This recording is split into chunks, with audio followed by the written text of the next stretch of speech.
Aku beli mainan ni pakai timbang tau. Harga murah kalau beli banyak. Ini tak sampai sekilo. Wih, apa banyak sangat? Aku nak main sendiri. Dah tua-tua nak mampus. Timbang. Kau tengok ni, Mega Toys Trading ni, dia timbang kilo tau dekat Batu Berendam ni. Ya, betul. Kau tengok murah. 1 kilo RM30 boleh ambil banyak mainan. Wow, jom bro, jom. Betul, dekat Melaka ni mainan timbang kilo. Nak beli untuk anak boleh, nak berniaga pun boleh. Tengok ni, harga bawah 1 kilo RM38 tau. Ambil banyak, 1 hingga 5 kilo baru RM35. Kalau 5 kilo ke atas, RM32. Makin banyak, makin murah.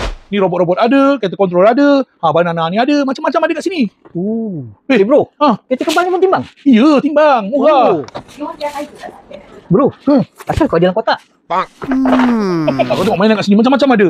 Anak aku perempuan, ni semua untuk lelaki. Apa pula tak ada? Kita pergi tengok atas. Ada Ada mainan lagi? perempuan besar-besar. Ada lagi? Jom. Okey. Besar-besar semua ni kat sini. Ini lagi besar. Lagi besar. Betul bro. Dekat sini memang mudah lah. Kau pilih-pilih, kau timbang dulu. Jadi kau tahulah bajet kau berapa nak beli. Dekat sini macam-macam ada tau. Mainan untuk anak-anak perempuan, anak lelaki. Untuk aku pun ada. Amai. Ayah boleh timbang sini. Okey. Ini harga dia. Ini kg 305 kg kali 35 harga RM106.75. 7 barang baru RM106. Murah. Ya. Tak lama lagi Christmas kan. Kau beli 5 kilo ke atas, dia akan bagi kau hadiah. Dekat Taman Merdeka Permai Batu Berendam tu, kau nampak Eco Shop ni, kedai dia depan ni je. Kalau dekat Jasin tu, dia pun ada cawangan dekat sana.